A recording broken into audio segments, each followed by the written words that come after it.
Hello and welcome back to our next section in which we are going to be discussing acting and a technique of acting called the method.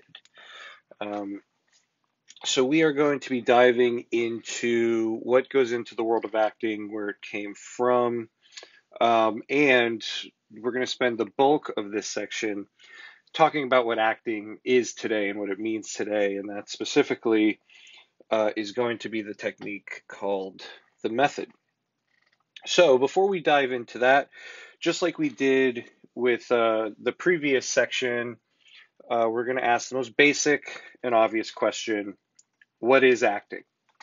So if you're going to boil the definition of acting down to the most basic thing possible, it would basically be the portrayal of a person or thing to an audience.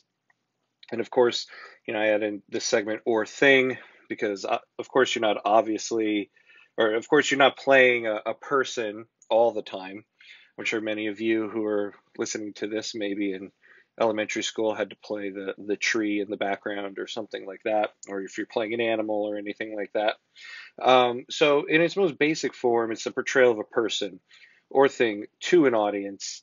And the definition is kind of vague because the idea of acting changes drastically based on what time period you're in, what genre of theater you're doing, what geographic location and or place in the world that you are. So the techniques of acting vastly change, but the basic idea is always the same. You are portraying a person or a character to an audience. And one question to explore before we dive in to really understand the basic mechanics of acting is, are you acting if you're playing yourself? Would you consider that acting? It's easy you could make the argument that, well, no, if you're being yourself, then you're being you. And if if that's acting, then you're acting every day of your life. And, of course, some people will make the argument, well, maybe you are acting every day of your life. But it actually doesn't really have much to do with that aspect of the answer to the question. Because are you acting if you're playing yourself? Well, yes, absolutely. Even if you are in a show and the main character, the show is based on your life and you are playing yourself, you would still be acting. And the reason for that is, like we talked about in the course introduction, and we talked about what is theater, what isn't theater. The elements of performance are still present, even if you're portraying yourself. So, for example, if I were to tell you to, create a video, post it on the message board of you performing everything you did this morning before you started listening to or watching this video. Well, if you think about that for a moment, what would you do? Would you do everything exactly the same as you did it from the moment you woke up to right now? Would you show everybody how wake up groggy in the morning or wake up fully energized? Who knows? Would you scratch all the places you scratch when you wake up? When you get changed, would you fully strip down naked and then put on the clothes that you're going to put on? And maybe for some of you the answer is yes, but I think majority of people out there will say, well, no, I'm not going to do all of that. What you're going to do is you're going to give us the best representation of what we need to see in order to understand you, the character, and the story or the events of what happened up until this point. So in a way, it's even if you're playing yourself, you're giving us a representation of yourself. I always like to say that I think one of the best ways to explain acting is actually a joke from Chris Rock. He has a joke where he says, when you go on a first date, you don't actually meet that person, you meet their representative. And I think that is also a way to explain acting if you're playing yourself. So even if you are playing yourself, you're still acting because the elements of performance are there. The fact that you're being observed, the fact that you're being watched changes the way that you interact with the people watching you. And so it is then, in essence, a performance. which then can be categorized as acting. So let's talk about for a moment where acting began. And just like in a lot of the lectures or videos that we'll have, it begins in ancient Greece. Um, well, it doesn't begin in ancient Greece, but ancient Greece is where we really have a separation of what we think of as acting today. Because, like I said previously, theater itself originates or begins in religious rituals because the elements of performance are there. But there's one significant thing that happens in ancient Greece that really marks the beginning of acting. Now, in Greece at the time, really before the Poetics and um, early on, the way that plays existed is that they were mainly kind of like epic poems, I guess you could call it. The there wasn't distinct characters. If you'll notice in the ancient Greek plays, there'll always be the character of the chorus, and so the chorus is, though in the script looks like a single character, in performance it's a group of people who all speak in unison and all move in unison. And Greek theater, the plays themselves used to just be the chorus. So you'd have a group of people come out and deliver the poem or the words all in unison to the audience. And so there wasn't really differentiation of characters yet. And there comes a time when there's finally a play where a single person steps out of the choral line and delivers a monologue by himself. And so this marks the first time that we have an individual person embodying an individual character. And that person's name was Thespis. So Thespis goes down as the first ever actor. So again, he was the first person to step out of the choral line and speak by himself. This is where we get the term thespian from. You might have heard that word, at some point in your life.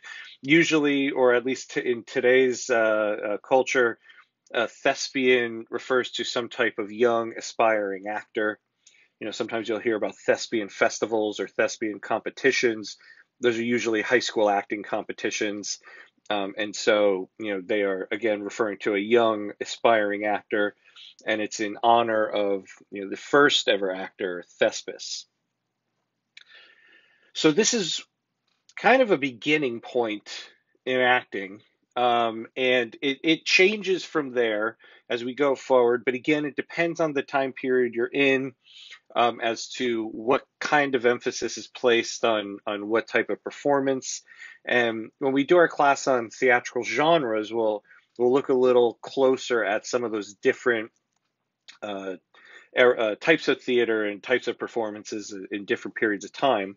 So for right now, we're going to fast forward to what acting is today, what it looks like today. And that is a period in time or a type of theater that we call modern drama. The modern drama refers to something that happens around the mid 1800s. And in the mid 1800s, we have a drastic change in the way that people are thinking about art, are thinking about theater. And it's mainly due to the rise of two new fields, the fields of psychology and sociology. So psychology, being the study of the human mind, and sociology, the study of society. And previously, before this, the theater, the most predominant form of theater is what we would call melodrama, which was a very over the top type of performance, a very exaggerated type of performance. But then we have these two new fields pop up, and especially with psychology, we have people starting to think about human beings differently. We start thinking about human beings as these kind of scientific case studies that can be figured out. That idea that you are the way you are as an adult because of something that happened to you as a child. And so, because we're thinking about real human beings this way, we have artists, at least in the theater world, start to think about characters much differently. They start to think, okay, well, if this is how people really progress, then we need to think about the characters in this way. And so we start thinking about, well, why is the character the way they are in the play itself? Well, it's the result of something that happened to them long before the play begins. And so people start thinking about characters differently, and as well as with sociology, thinking about the way that all the characters interact with each other. There's something to be figured out there, something to be studied. And so we have the rise of a specific person who changes not just the world of acting, but theater as a whole. And he is probably the most influential person in modern drama. Um, and if there's only one name that you're going to remember this whole semester, it should be his. And unfortunately, for all of you, it's a big, long Russian name. And his name is Konstantin Stanislavski. So Stanislavski goes down as the father of modern drama. He he at the time sees these melodrama performances, and melodrama is kind of the antithesis of everything that psychology and sociology represent. And so, because he is subscribing to this new wave of thinking, he says this way that we're presenting people on stage is entirely wrong. It needs to be changed. And so he decides that he's going to create a new style of acting that's going to implement these new beliefs and these new discoveries. And that style of acting is called the method. And so he starts creating this style of acting, and he co-founds a theater company in Russia in order to further refine this new acting technique and to spread it further. And so the name of that company is the Moscow Art Theater, or as you'll hear some people refer to it, the MAT. A very historic company, which is still in existence today. You can actually go to Moscow today and see a performance at the Moscow Art Theater. So Stanislavski uh, completely changes the world of acting, and what he does is he writes three books that completely teach you this new style of acting called the method. Now, the main book, the one that everyone studies, the one that you really need to study in order to learn the method, is the very first one, An Actor Prepares. He releases two more after that called Building a Character and Creating a Role, but the main book of study is his book, An Actor Prepares. And it's an interesting read. It's kind of a fictionalized nonfiction book. It's fictionalized in the sense that it's the story of an acting student with his acting teacher, but it's not written as a fictional narrative. You're just kind of listening to the acting teacher give lessons to this acting student. So the style in which it's written is also very interesting. Now, the method is something that is style of acting that's most predominantly used today. Even you might have heard people say things, like they're a method actor or that person was a method actor. It's something that's always a term that's always thrown around the award seasons. So especially when the Oscars come out, you'll hear about all the people nominated for Best Actor and Best Actress, saying like, "Oh, they were a method actor," when they stayed in character even after the director said cut. They didn't drop the character for 3 months. They lived 24/7 as the character, and that's all good and well. But we're going to find today as how that is not actually what Stanislavski intended or taught for the method. We've kind of taken the method to a very unhealthy extreme, and in many ways have strayed from it entirely. So we're gonna find out how that is today, but it's something to keep in mind that a lot of times when you hear people say that somebody was using the method or they are a method actor, in many ways it's not actually what Stanislavski intended. So for the rest of this video, we're going to be talking about the method and what it entails. So the first thing that we're going to mention about the method before we dive into some of the specific points is there's one overarching thing that Stanislavski changes in the world of acting, and that is this idea of emotion versus action. And what is it that you play in a scene? Do you play an emotion or do you play an action? Now, let's think about emotion for a second. If I were to tell you to go up on stage and portray the emotion of love, love being one of the most predominant emotions we feel, in this scene, you feel love. Go up on stage and portray love. What could you do? You could, smile and blink your eyes a lot, or uh, you know, hold your heart and look up at the sky, right? Now, do you actually ever see people in your everyday life actually doing this? Have you ever walked down the street and seen someone holding their heart and looking at the sky and smiling? Probably not. And if you did, would you look at that person and think, "Oh, they're in love"? No, you would probably look at that person and think they're crazy. So you can't. So if you think about it, you can't actually portray an emotion. There is nothing you can do. So the thing that Stanislavski changes is that he says you can only play an action on stage. You cannot play an emotion. You can only play an action on stage, not an emotion. And he does this because, again, what he was watching before, the type of theater he was watching before he creates the method, was melodrama. And in melodrama, people were playing emotions. And so he comes along and he says, we're not doing that anymore. Now you only play an action. And what he says is the action informs the audience of the emotion. So let's think about that for a second. Again, let's think about love. What is the classic depiction of somebody proposing to somebody else? You get down on one knee and present a ring. Now that is an actual action. Get down on a knee, hold up an object, a ring, and present it to the other person. And then you ask them a question, will you marry me? And then the other person has an action of a response, yes or no. And so this is an action that you're doing.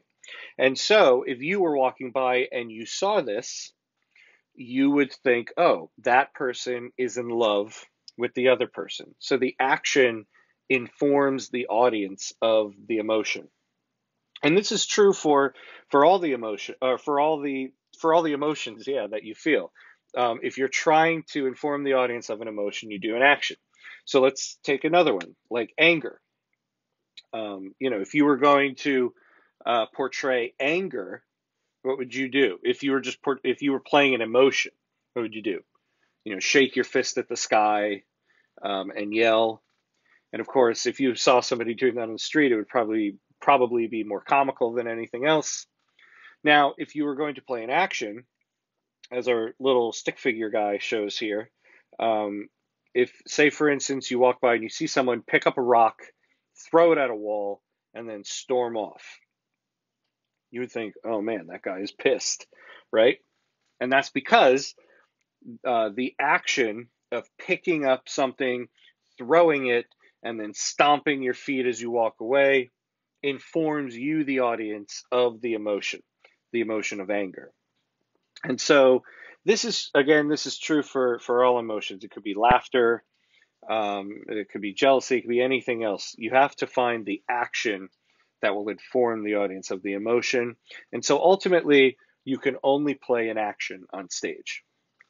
And so this is a drastic change in the field of acting that Stanislavski changes. So we're going to look at some of his aspects of the method. We're going to look at 7 specific aspects of it.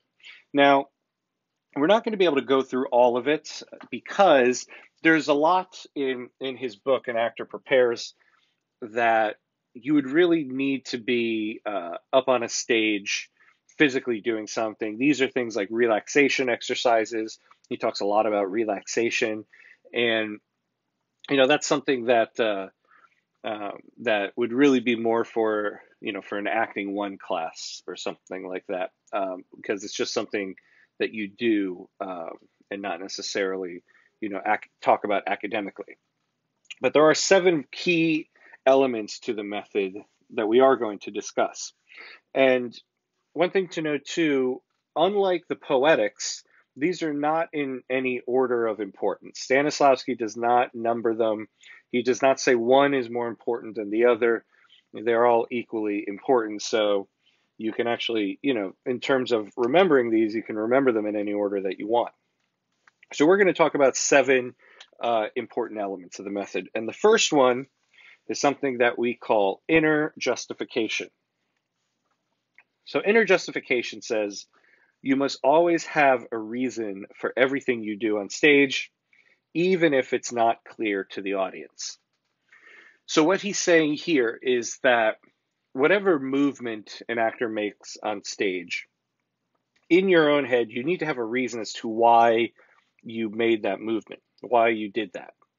This came about because he noticed at the time when he was working with actors as a director, an actor would, move from one chair to the other one. He would ask the actor, okay, why did you do that? And the answer he would get is, well, because you, the director, you told me to. And he says that's not a good enough reason, because it's not the character moving from that one chair to the other. It's you, the actor, moving from one chair to the other one. So he says you need to have some type of reason to do that. You could be sitting in one chair and then another character enters, and it's, the aggressive patriarch of the family, and that's his chair, and it's just going to be a fight if he sees you sitting in it.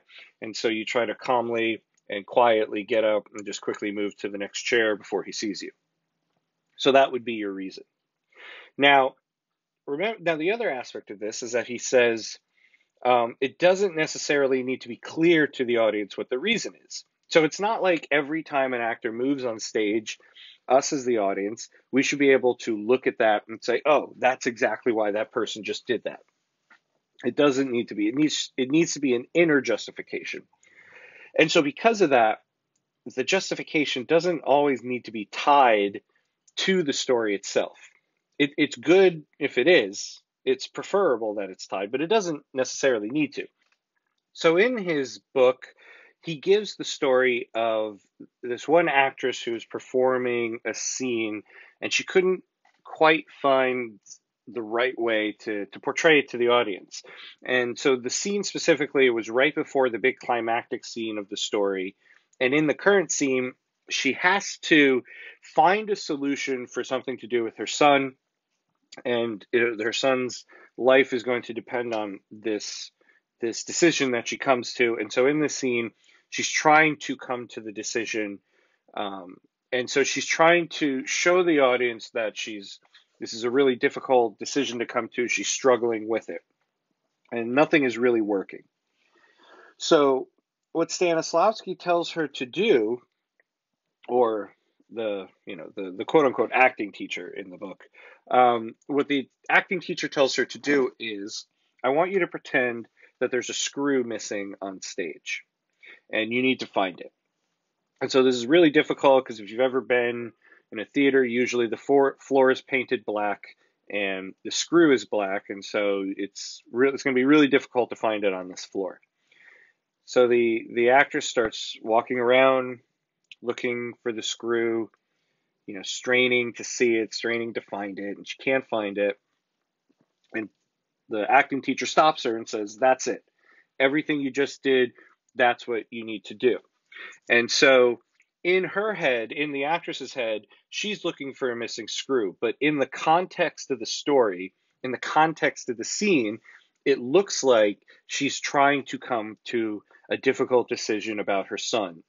And then so in turn, the scene, the action or the objective now looks the way it should.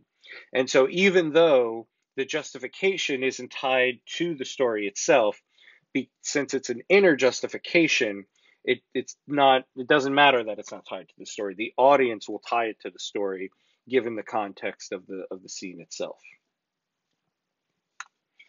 So that's our first one, inner justification. The second point we're going to move on to is something called the magic if. So the magic if is a question every actor needs to ask themselves, or not really a question, but a sentence that they need to finish. And the sentence is, if I were this character in this situation, I would blank. And so fill in the blank. Now, the best way to explain this is actually to talk about how at first we kind of got this wrong here in the United States. At one point in time, Stanislavski decides to travel to the United States in order to continue to spread the method here, and have it start, spreading around actors around here. And so he comes to New York, and he enlists a bunch of young acting students, and he's going to teach them the method. And this group of young actors goes on to create a very legendary theater troupe or theater company in U.S. history, very simply named the Group, or the Group Theater, as you'll also hear it called. And so Stanislavski teaches them the method. He goes back to Russia, and the Group Theater in turn goes and spreads it around the United States. Now, the thing is, they kind of taught the magic if incorrectly. The way they taught the sentence was, if I were in this situation, I would blank. And so if you think for a moment, what is it that they missed in the sentence? It's the most important part, the part about the character. It's, if I were this character in this situation, I would ... So the whole point of the magic if is to say it's not about what you personally would do in a certain situation. It's about what your character would do. You need to find the reasons why your character is doing something. What is their thought process that leads them to the conclusions that they come to? Not necessarily what you would do, but what would your character do? I had a play of mine once that was I was in rehearsals for, and the play dealt with the two main characters were engaged, and this old friend of the man comes back, and they find out that they used to be in a relationship, and chaos ensues basically. Now the actor playing the woman who is engaged to the man found it difficult because she kept saying, I don't know why she's still here. Why hasn't she left this guy yet? And eventually the director had to say to her, okay, look, you, the person, would have been gone on page 2. But Suzanne, the character, sticks around. And so you need to find the reason why it is she sticks around, because it doesn't matter that you would leave. You have to find why she would leave. And this has led to a very important thing that's taught in any acting class, and that is, if you are going to take on a role, you cannot judge your character. Even if you're playing the antagonist, even if you're playing one of the worst people in history or imaginable, you can't judge them negatively. And the reason for that is nobody really thinks of themselves as a bad person. Nobody really thinks that they are truly a bad person. You might look back on things that you've done and say, wow, that was an awful thing to do. But nobody in the moment says, I am about to do the absolute worst possible thing I can probably do because I just want to do the worst possible thing. We always make compromises with ourselves. You say, okay, this might not be the best thing to do, but I'm justified for such and such reason. And so you alter your thought process, or you have a thought process that leads you to that being the best possible solution or action to take. And so that is what you need to find with your character. And that is why sometimes it is really difficult for actors to use the method. There are a lot of method actors who say, I won't play roles, I won't play characters who are, murderers, rapists, and pedophiles, say, because I don't want to have to figure out why they think they're justified in doing what it is that they're doing. I don't want to have to figure that thought process out. So I'm just not going to play parts like that. And sometimes there are, method actors who don't always use the method. For instance, the actor Michael Fassbender, when he was in the movie 12 Years a Slave, he played the main antagonist, and he was, just an awful, evil person. And there's this interesting interview with him where he said that, he's a method actor, he usually uses the method, but in this one specific movie, I couldn't use the method. I had to find a different acting technique to use. And so what he's saying here is he couldn't finish the sentence. If I were this character in this situation, I would blank, because he couldn't find the thought process, or he didn't want to find the thought process for that character that leads him to thinking he's justified. And so he used a different acting technique, because of course there are many different acting techniques out there. The method isn't the only thing. But that is what makes this sentence very difficult. This is a very easy thing to teach, finish the sentence, but it's a very difficult thing to do depending on your character. And, even if you're playing like a really good person, a really great character, I mean, it's still difficult to find how someone actually comes to the conclusions that they come to, because it's about figuring out the way that a character thinks, which isn't always on the page. You have to really dive in to what is not there, and fill in the blanks, and really, as I say, create a character. So the magic if mainly is talking about figuring out the way that your character thinks, the thought process they go to come to the conclusions that they do. So that leads us to our third element of the method that we're going to be discussing, and that is something we call method of physical action. So method of physical action is the process you go through to recreate a physical, emotional response on stage. So the process you go through to recreate a physical, emotional response on stage. So remember, Stanislavski says that you play an action on stage. You don't play an emotion. You play an action. But you, the actor, you still need to give an emotional response to things.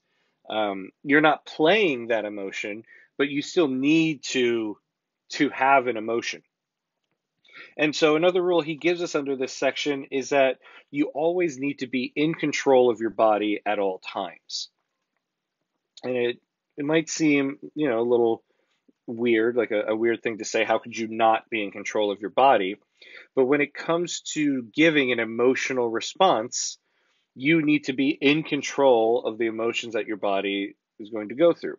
So basically, this is the section where he talks about that thing that is always talked about in acting, and that's crying on cue, as portrayed here by our famous James Van Der Beek meme.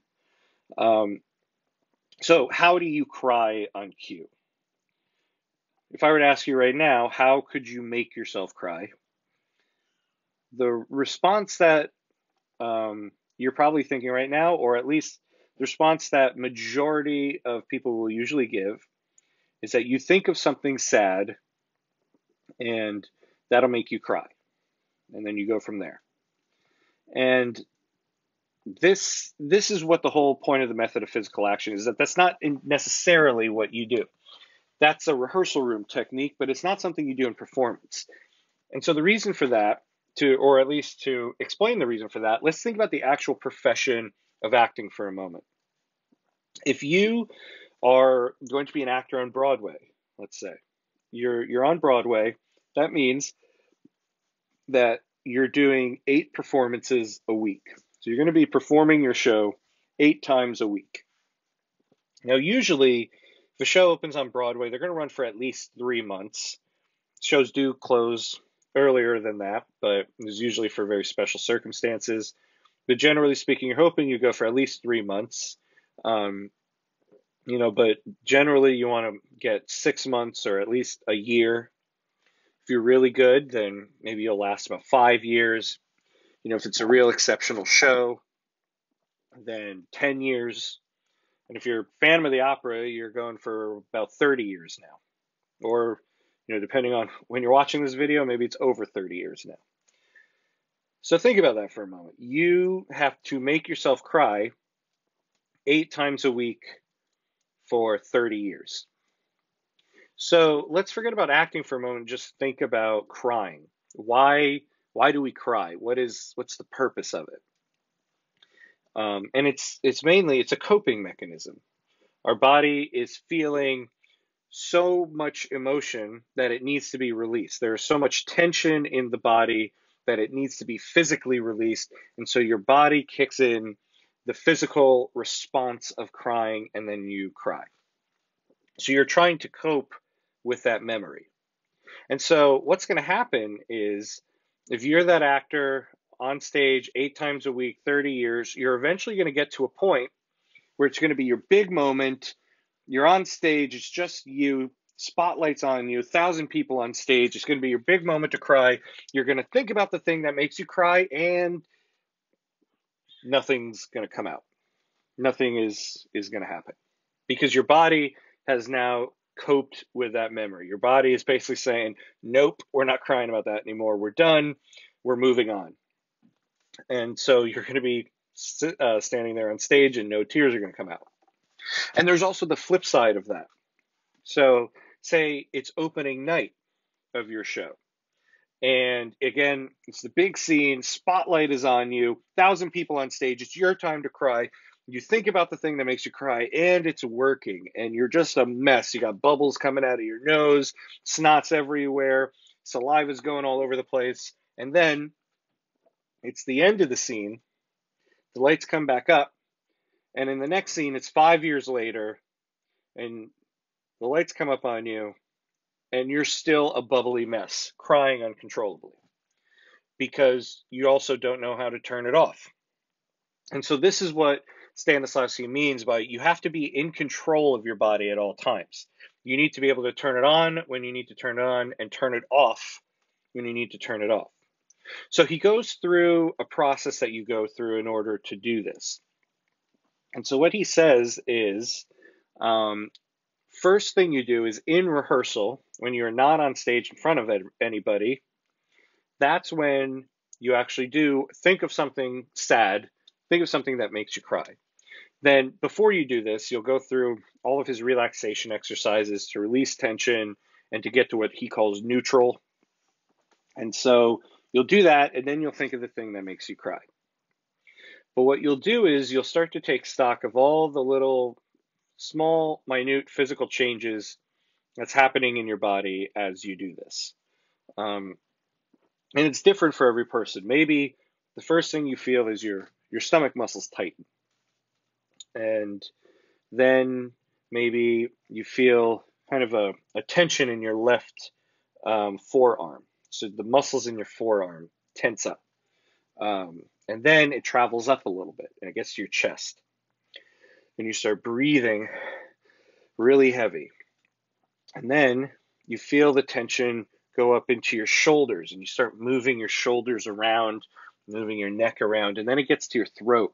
And now you're swallowing a lot. You're building up a lot of saliva, so you keep swallowing, and you're still breathing really heavy, and you still have that tension in your shoulders. And then it travels further up into your face, and then boom, the tears come out, and you start crying. And then you need to go through the process to stop it. And obviously, it's not do everything in reverse or anything like that. But same thing, when you're in rehearsal, not in front of an audience, after you start to cry, wait for it to start to subside, and start taking stock of all the changes in your body that happen as you get back to neutral. And so he says what you do is when you're finally on stage, you don't actually think of that memory. You recreate these physical things that you feel in your body. So you tense your stomach muscles, you tense your forearm, you start to breathe heavier, you start to build tension in your shoulders, and you start to roll them around, and then you start swallowing a lot. And you do all these things, and eventually it's going to cue your body into, oh, we are about to cry. Cue the crying. And your body will instinctively start to cry. Now, once again, this is one of those things that is much easier said than done. It's easy for me to tell you what this process is, but it's much easier to find out how to do this. This is the thing that you practice constantly as an actor. This is one of those things that if you go to an acting conservatory, this is one of the things that you're drilling in every day, trying to figure out what your emotional responses are. And, you're always learning this. It changes throughout your life.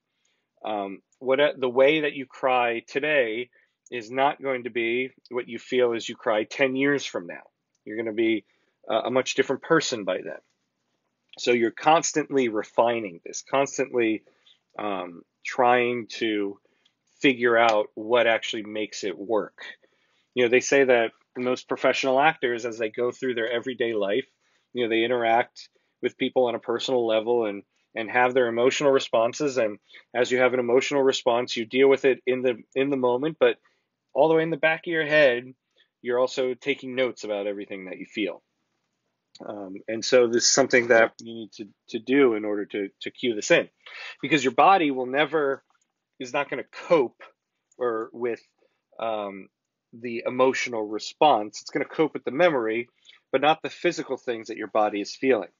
This is what a lot of people, you'll hear the term used, sense memory. A lot of times people will call this sense memory. It's another way of referring to Stanislavski's method of physical action. And you do this with all emotions. It's not just with crying. If you're going to feel anger on cue, it would be the same thing. There's a depiction there of the play King Lear. And there was an interesting interview with the actor Laurence Olivier. He had a very famous portrayal of King Lear. And in the play, like it shows in that scene, there's a scene late in the play where Lear steps out into a storm. He's basically, been betrayed by his children, and he goes out into the storm and he curses his family, he curses his fate, he curses God, and he's just angry. So what Laurence Olivier said he would do in order to perform that scene is he would be on the side of the stage before the audience could see him, and there was one of those metal ladders that was bolted to the brick wall.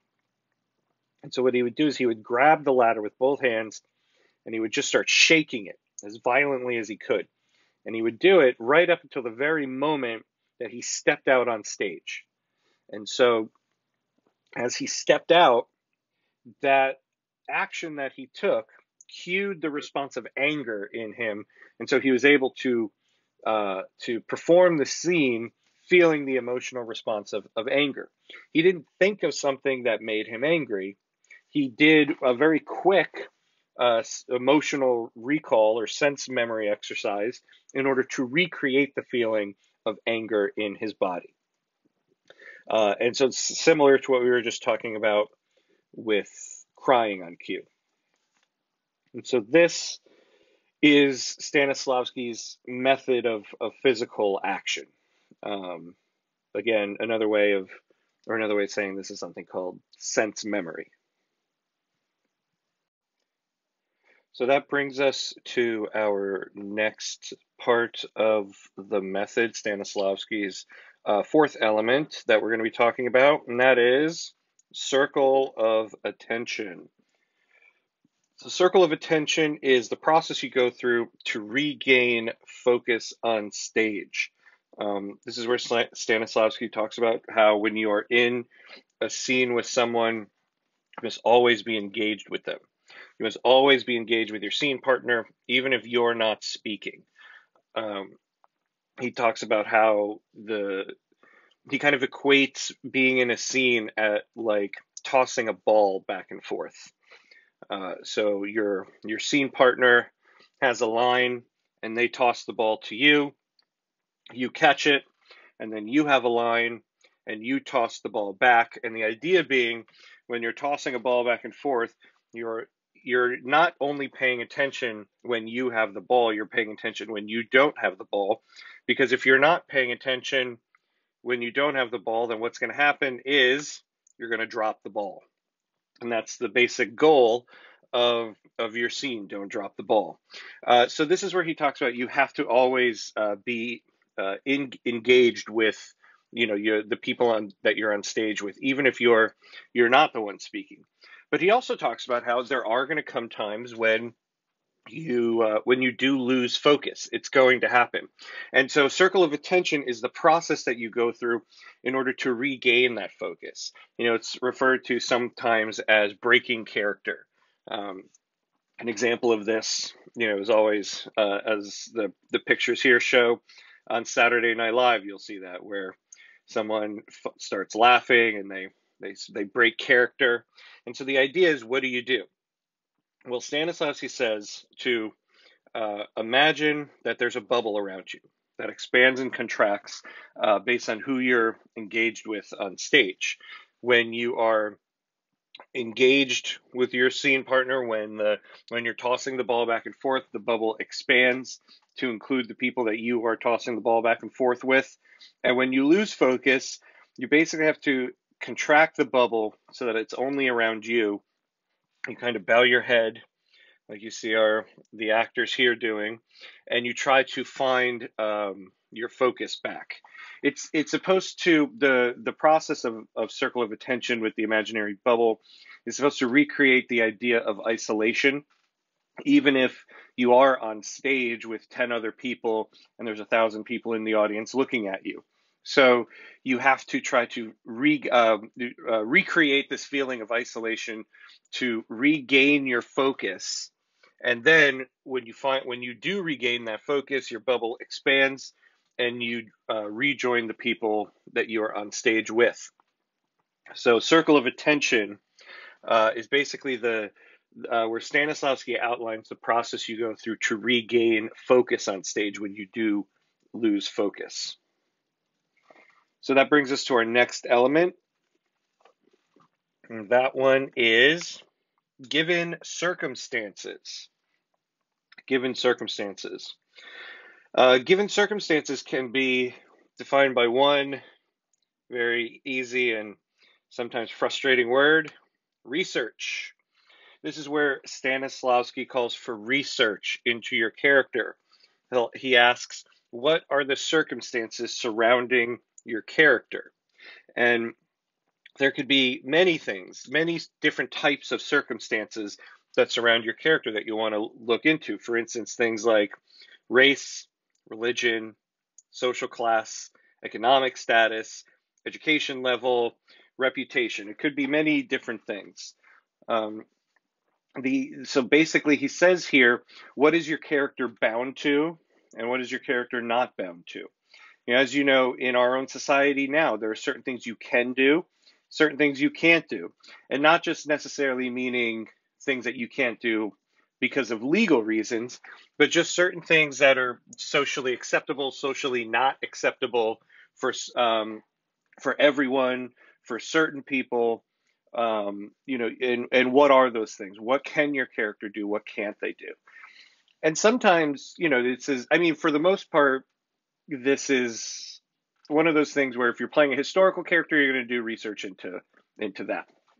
If you're playing, Benjamin Franklin in a play, then you're going to research who was Benjamin Franklin, what was going on at that time period, things such as that. But it doesn't always have to be an actual dive into historical research. Sometimes even in the most fictionalized places, the most fictionalized characters, you can find something to research that will give you some information on how to perform the character. there's an interesting interview with the actor Johnny Depp when he was doing those Pirates of the Caribbean movies. And as you know, his character has that kind of drunken stagger. Always looks like he's wobbling back and forth. And after he did the first one of those movies, an interviewer asked him, why do you do that? And he said he was thinking about this character and realized this person is um, out at sea the majority of his life. He's out on the ocean under an intense sun majority of his days. So he wanted to see what type of effect that would have on the body.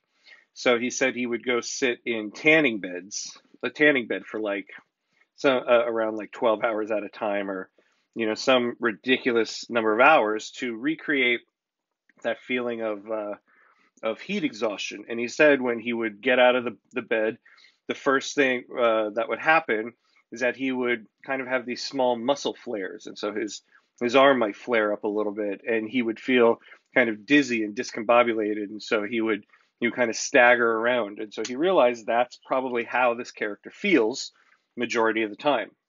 And then add in the fact that the character is constantly drunk, that definitely adds into that aspect. But this, was basically the given circumstances that he discovered about that character.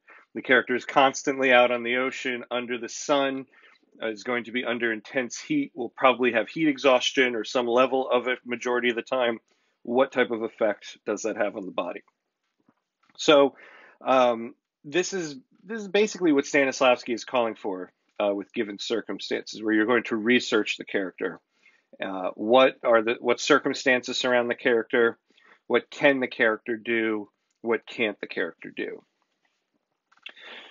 And so that brings us to our next element of the method, something that we call through line.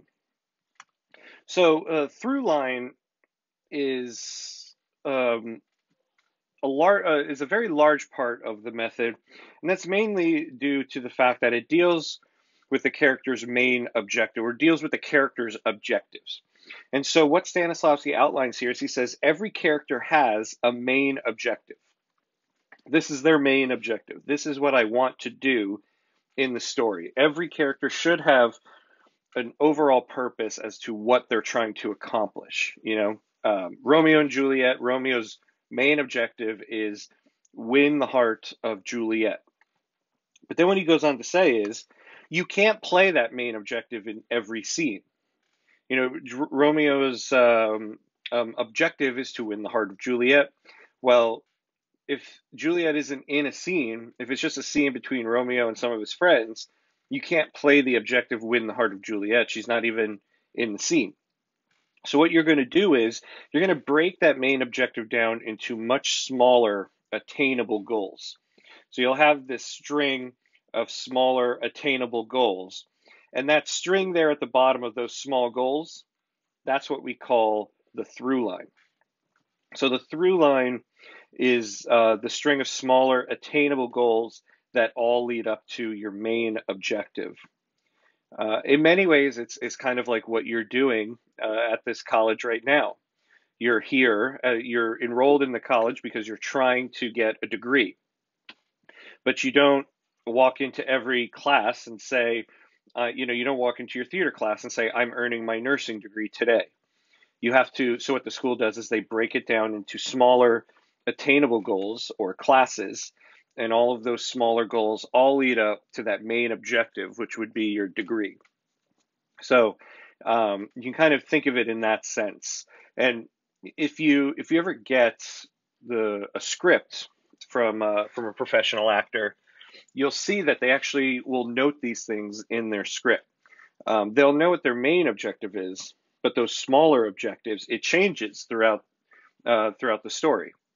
Obviously, being there's multiple smaller objectives. Sometimes they change within a scene, so you'll see notations in their script that at this line, my objective is now this, to remind them, okay, so now this is what I'm focusing on. And so Stanislavski says that you need to know what this through line for your character is.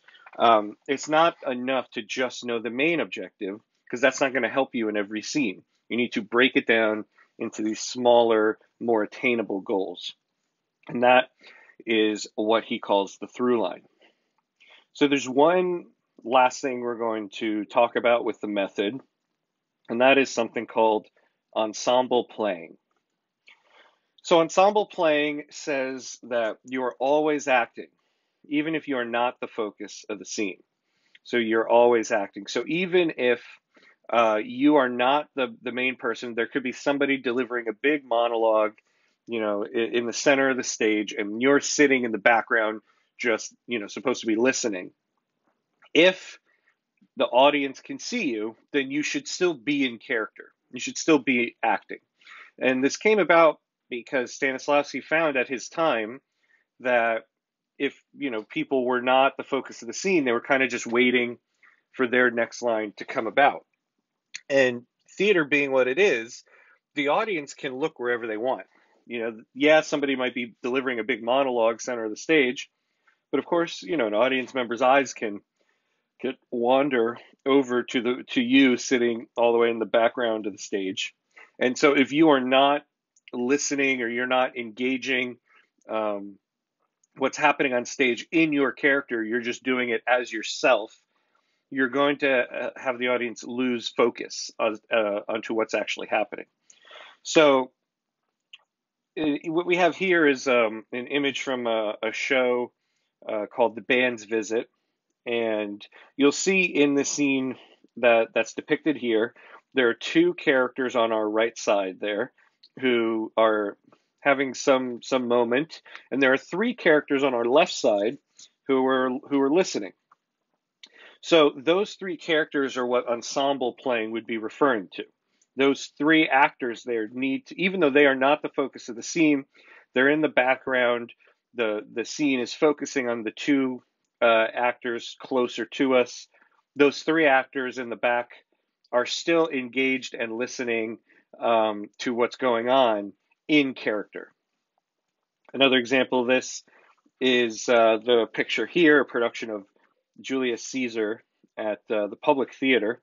You can see that the main focus of this scene is the woman standing in the center there. Even the lighting is dimmed out around everyone else, and it's focused on her. But you can see all those people in the background behind her.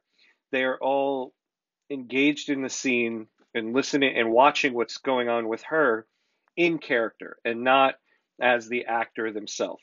Because again, the audience, we can look past her and look at the people back there, and if they're just kind of slouched over, tugging at their clothes, looking around, waiting for their next line, we're no longer going to be paying attention to the woman that's standing center there. So with ensemble playing, you're always acting, even if you're not the focus of the scene.